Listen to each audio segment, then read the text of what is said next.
कश्मीर के पहलगांव में आतंकवादी अटैक हुआ। 26 टूरिस्ट को केवल ये देखकर मार दिया गया कि वो हिंदू हैं। बीबीसी, अल जजीरा, न्यूयॉर्क टाइम्स, इन जैसे विदेशी अखबार अभी तक ये नहीं जान पाए कि अटैक करने वाले का मजहब क्या था और मरने वाले का धर्म क्या था।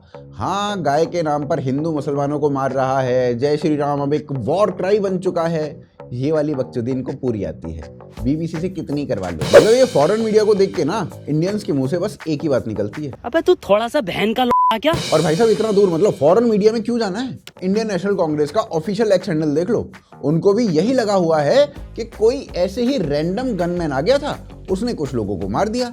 और इस प्रकार के वाहियात बयान ना आईएनसी वाले तब दे रहे हैं जब राहुल जी देश में नहीं है। राहुल जी देश में होते तो पता नहीं कौन से वाले बयान दे देते। अब देखो भाई साहब, देश का जो प्रधानमंत्री है ना वो अपने विदेश दौरे पर था और अपना दौरा बीच में रद्द करके वापस आ गया। आना भी चाहिए था, लेकिन राहुल गांधी इतने सेंसिटिव टाइम पे विदेश में भ्रमण कर रहे हैं, इसीलिए कोई कमबख्त राहुल गांधी को सीरियसली नहीं लेता। ये भाई साहब मुंबई 26/11 के टाइम पे पार्टी कर रहे थे, अब विदेश में भ्रमण कर रहे हैं। पर इन सिख यूलर पार्टीज का और न्यूज़पेपर्स का ना सही है, तुम ढाबे वाले का नाम पूछ लो तो तुम कम्युनल, वो तुम्हारा नाम पूछ के तुम्हें मार दें तो secular.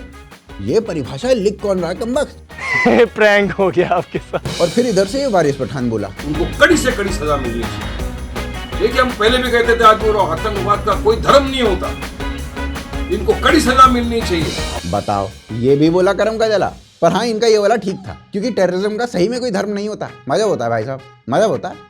Finally we agree on something and to prove my point, वो काले झंडे वाली organisation ISIS, Taliban, Hezbollah, Boko Haram, Hamas, Lashkar, Jaish ए मोहम्मद, अल-कायदा, अल-शबाब, अंसार अल शरिया, ये सब ना टॉप 10 टेररिस्ट ऑर्गेनाइजेशन है और पूरे वर्ल्ड में ना इन्होंने आतंक मचा रखा है। और इन सब का ना धर्म नहीं होता, कसम से भाई साहब, माँ कसम, मजहबी होता है। ऐसा नहीं हो सकता, कह दो कि ये झूठ है। अब देखो, तुम्हें हमारी बात तो कड़वी लग रही होगी, सेक्युलर जो हो, तो भाई ऐसा करो ना, अपने अब्बू जान की बात सुन लो। जाकिर नाइक भी यही बोल रहा है कि जब भी आप कोई काफिर को देखेंगे, काफिर को पाएंगे, हिंदू को पाएंगे, उसका कत्ल करो।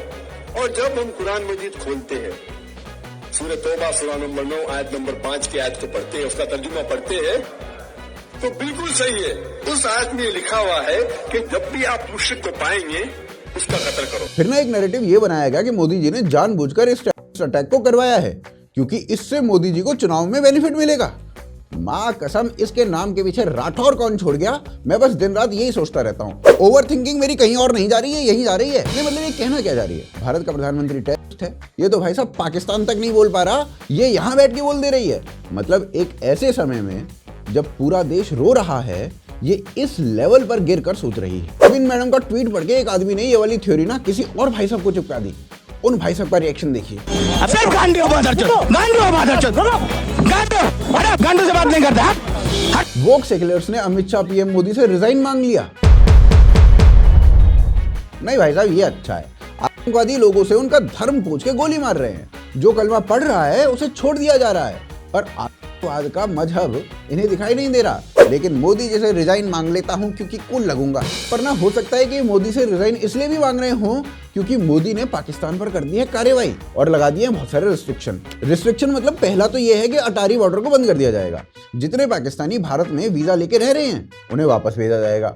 भारत में पाकिस्तानी दूतावास बंद कर दिया जाएगा और 1 सप्ताह के भीतर भीतर पाकिस्तानी राजनयिकों को भारत छोड़ना पड़ेगा। भाई साहब, इन सबसे इंपॉर्टेंट, इन सबसे बड़ा सिंधु जल समझौता, उसे सस्पेंड कर दिया गया है। मतलब अब तक जो देश भूखा मर रहा था ना, वो अब प्यासा भी मरेगा। नहीं मतलब कंगाली में आटा गीला होने के लिए अब पानी भी नहीं मिलेगा। नहीं मतलब अब उन्हें मरने के लिए ना चुल्लू तो मिलेगा, पर चुल्लू में पानी नहीं मिलेगा। इसके बाद पाकिस्तान की हालत इस मीम की जैसी होने वाली है भाई साहब। पानी नहीं मिलता, सारी रात पानी के लिए परेशान, सर में दर्द हो गया है। ये देखो मेरी हालत कमजोर हो गई। मैं अब बताओ मैं क्या करूं, कैसे इस मुल्क में रहे। ये बच्चा मेरा पोता, इसकी गान धोने के लिए पानी नहीं है। ऊपर से फवाद खान को डैडी डैडी बोल के ऑर्गेज्म का सुख लेने वाले ये वामपंथी अब जब पाकिस्तान के ऊपर इतना बड़ा कदम उठने लगा है तो वो खून के आंसू तो रो ही रहे होंगे। Bloody tears, you know. मतलब ये ना वो लोग हैं जो रोजा के बचाव में उतर जाते हैं। मतलब वो तो सिर्फ एक पाकिस्तानी प्रोडक्ट था, अब तो पाकिस्तान की मैया का दैया कर दे रहे हैं। अब जब बात इनके बाप पाकिस्तान पे आ जाएगी तो ये तो रोएंगे ना भाई साहब। मतलब आंसू भी जगह बदल बदल के निकलेंगे। You know what I mean. ऊपर से वक्फ की फर्स्ट कॉपी रॉबर्ट वाड्रा।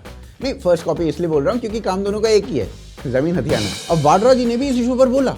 भाई साहब बोले कि जो माइनॉरिटी है ना, माइनॉरिटी, उसके साथ जुल्म हो रहा है, सितम हो रहा है, उन्हें रोड पे नमाज नहीं पढ़ने दिया जा रहा है। हाय अल्लाह, उफ अल्लाह, ऐसे ऐसे करके उनके तो आंसू ही निकल गए। You know, the minorities feel uncomfortable and you know, they feel troubled when you have a survey on mosques or you tell people you cannot pray in this way or that way.